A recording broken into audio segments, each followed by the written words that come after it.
and it was July 12th. So the unit number of my condo and his birthday are July 12th. I find this really fascinating because, this is one thing after another here. It kind of, I don't know. I don't know how to describe it.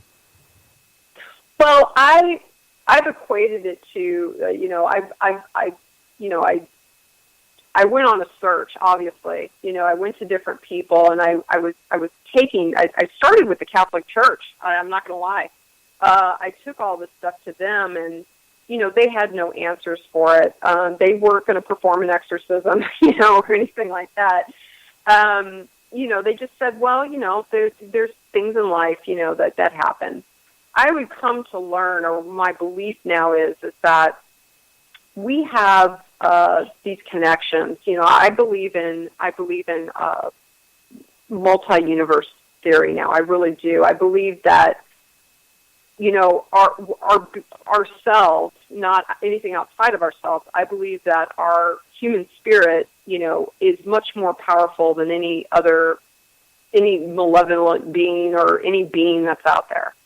And I believe that, he and I would end up having, a shared connection that was what I consider to be maybe a past life thing, or, a higher level state of consciousness, that kind of transcends throughout time and space. Because really, once you get out into time and space, it's all linear. There is no past, present, and future. It's all just kind of out there.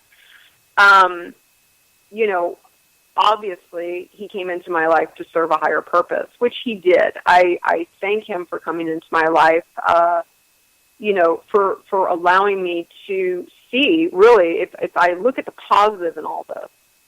I was in a miserable marriage, I was in a miserable job. I was not in a great place in my life, and I was just kind of just going with the flow. I just wasn't really contributing anything to life. I wasn't really doing anything with my life. I wasn't happy.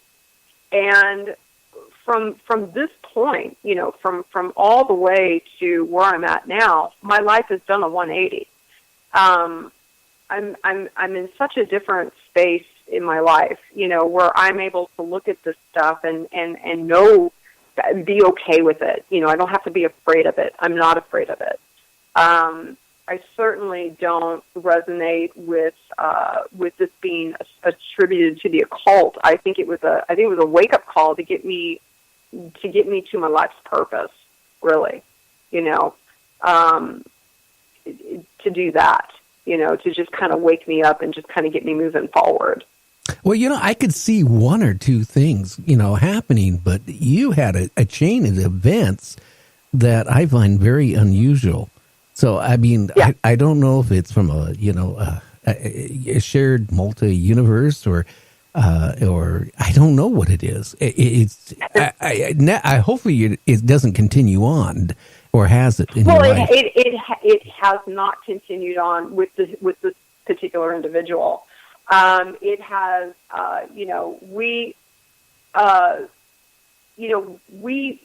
we are what we call friends. We were never in a partnership. We never had a romantic relationship. He nor I ever had a romantic relationship. I resonated him more with being almost like a brother, maybe from a lifetime, like 100 million lifetimes ago or something. He was, we got on well as friends, and for our dynamic that worked out really well. And I enjoyed having him as a friend during the time of my divorce, because he was going through the same exact thing I was going through. So we could resonate. We were both going through this kind of painful experience of, we were both in a committed relationship for, I was in a 14-year marriage and his was, about the same period of time. So, we were able to commiserate in that way. But if I were to say he was a soulmate, I would say no. I believe that he is, with the catalyst, used to get me onto my path of where I needed to be. That's what I believe. I believe that, and not to get too crazy with the astrological stuff, but this all happened during what I call my Chiron return. So Chiron is like the wounded healer. It's the thing. And it sits in my house of relationships. And so, it's kind of like, that's kind of how it's been explained to me. And I kind of resonate with that a little bit.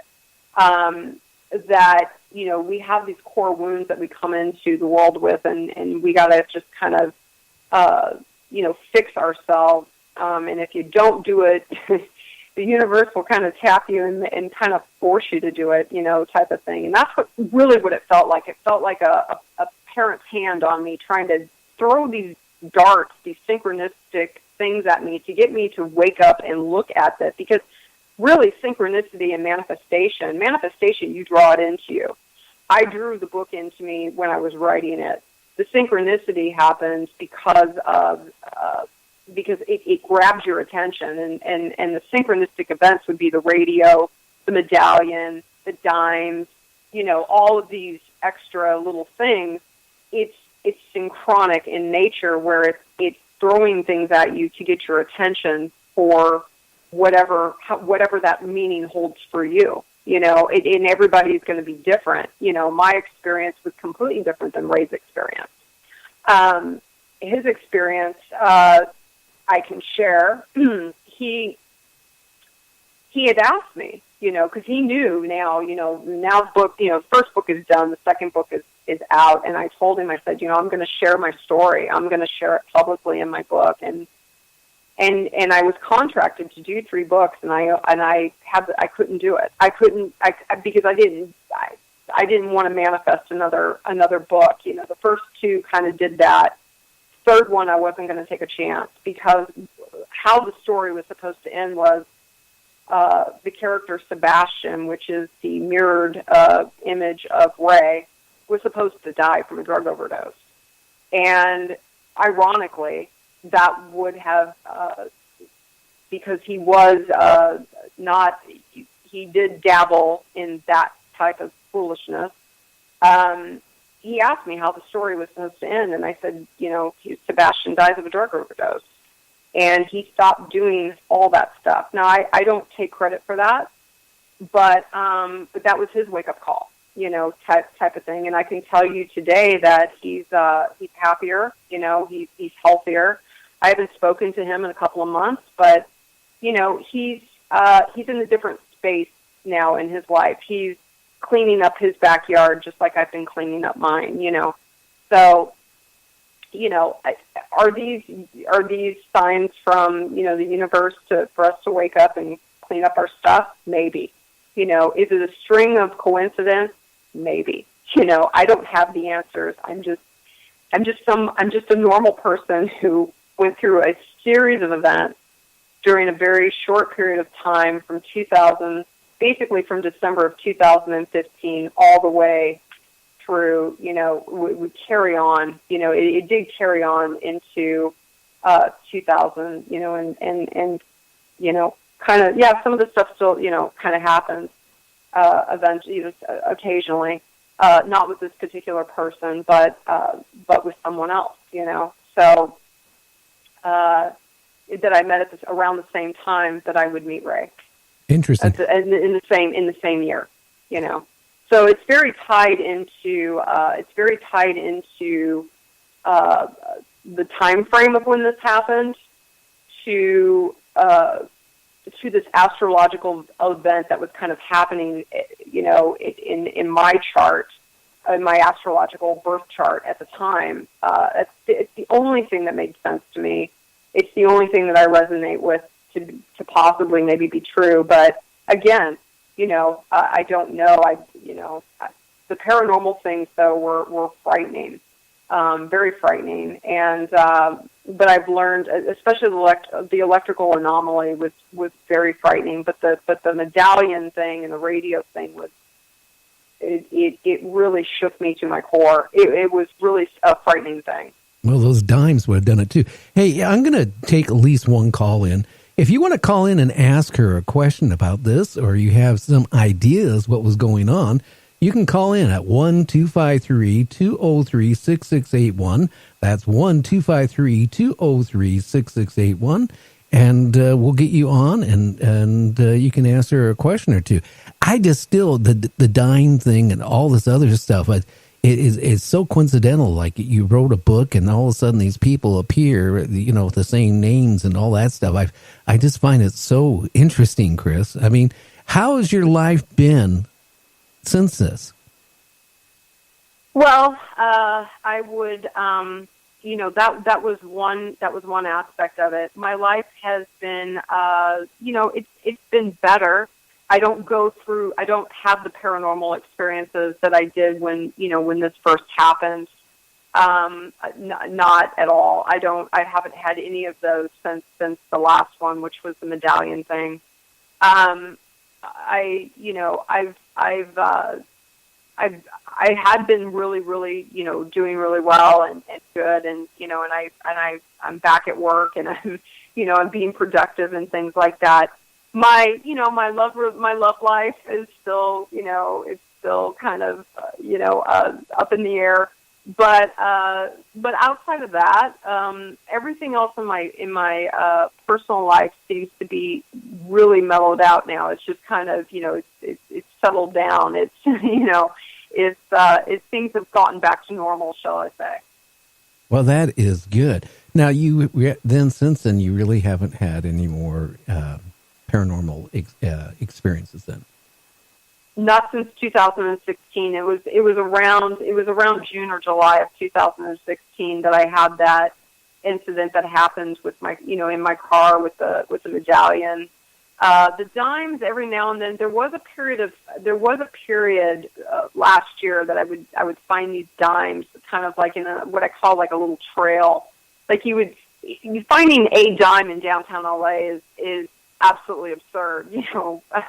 You don't really find change on the street, but every now and then, and that has tapered off too, thank God. But I would be out somewhere, and there would be like 3 or 4 dimes kind of in a row. It's this a thing that grabs your attention. It's not like finding a dime. It would be like, no, you don't find a dime. You find like, they're kind of lined up. It's very odd. It's very unsettling when you see it, because it's almost like, hey, we're here, and I don't know who the we are, but, I would like to say that they're my spirit guides or my, my people, but I don't know. It is frightening when you see this stuff. Now, that is all tapered off. I haven't had that experience in several months. I would say maybe almost a year. I haven't had any of that kind of stuff happen.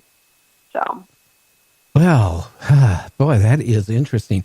Now, you wrote these books. Because our time is, because of whatever happened, our time is almost up.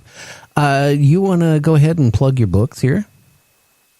Sure. So my name is Kris Embrey, and I wrote the book that manifested in totality. It was called Tell Me You Want Me. And that book is published by Archway Publishing, and you can find it on Amazon. You can find it on Barnes & Noble.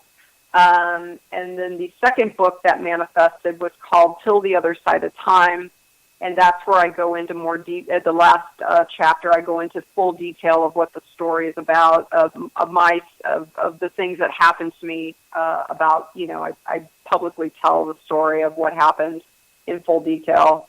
And it's also published by Archway Publishing. Oh, well. And again, where can they find these books?